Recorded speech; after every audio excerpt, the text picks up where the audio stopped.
ये आकाशवाणी गोरखपुर है। अब रउआ सभी शिवानी अरोरा से भोजपुरी में समाचार सुनी। उपभोक्ता कार्य विभाग पैकेट वाले सामानन में समानता बनावे रखे बदे लीगल मेट्रोलॉजी पैकेट कमोडिटीज नियम 2011 में बदलाव प्रस्ताव कैले हो। बदलाव के मुताबिक ऑफलाइन और ऑनलाइन दोनों प्लेटफॉर्म पर फुटकर बिक्री बदे प्री पैकेज सामानन का सज्जो जानकारी घोषित कैले के अनिवार्य करे का प्रस्ताव बाटे।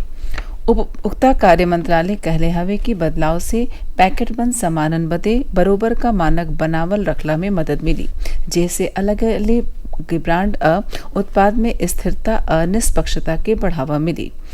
मंत्रालय कहले हवे कि नया नियम औद्योगिक उपभोक्ता संस्थागत उपभोक्ता वाले पैकेट बंद सामानन पर लागू नहीं हुई है। भारतीय जनता पार्टी के प्रदेश कार्य समिति की बैठक आज प्रदेश की राजधानी लखनऊ में पूरा भइल। भाजपा का राष्ट्रीय अध्यक्ष केंद्रीय मंत्री जगत प्रकाश नड्डा बैठक में शामिल भइले। बैठक में बोलत राष्ट्रीय अध्यक्ष श्री नड्डा कहने कि भारतीय जनता पार्टी आजू का पार्टी अब भविष्य का पार्टी हो। ई भविष्य हमनी के हाथों में हो, एके संभारी के राखल हमनी के जिम्मेदारी हो। बरिस 2024 के लोकसभा चुनाव में प्रधानमंत्री नरेंद्र मोदी के सरकार बनवले में देश की जनता की ओर से मिलल जनादेश और यो राजनीतिक दलन के प्रभाव का जिक्र करत वहां के कहले कि अकेले Bharatiya Janata party pan India party हो। हमनी सब 140 करोड़ लोगन का अगुवाई करे वाला जिम्मेवार कार्यकर्ता है।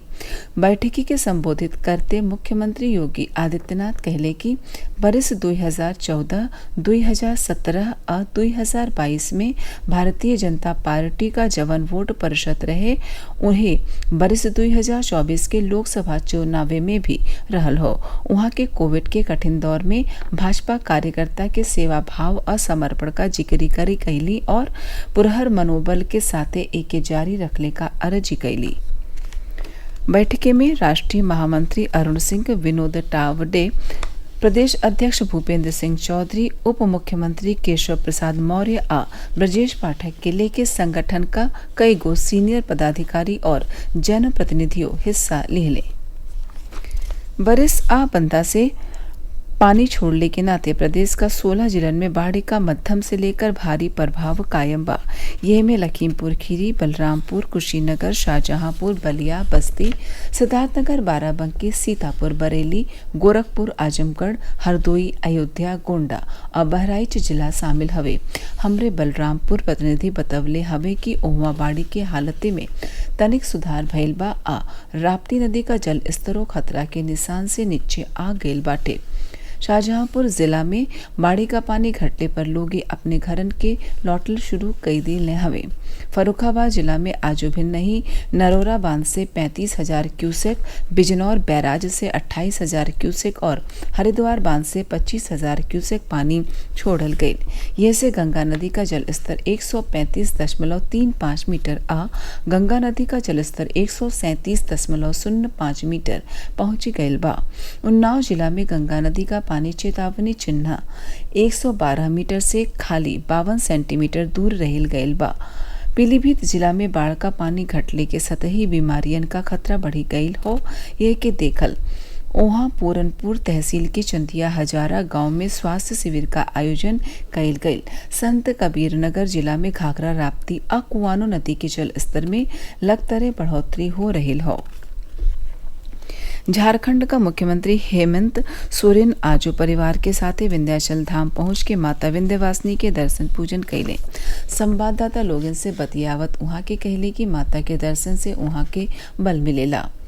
विधानसभा उपचुनाव के हाल के रिजल्ट पर टिप्पणी करते उहाँ के कहले कि देश की जनता के जवन चीज समझ में आवेला वही के मुताबिक रिजल्ट भी मिलेला। उहाँ के कहले कि जनता का आशीर्वाद बड़वर ताकत हो। कार्ड धारक काशीवासी लोगन के काशी विश्वनाथ मंदिर में काशी द्वार से प्रवेश मिली।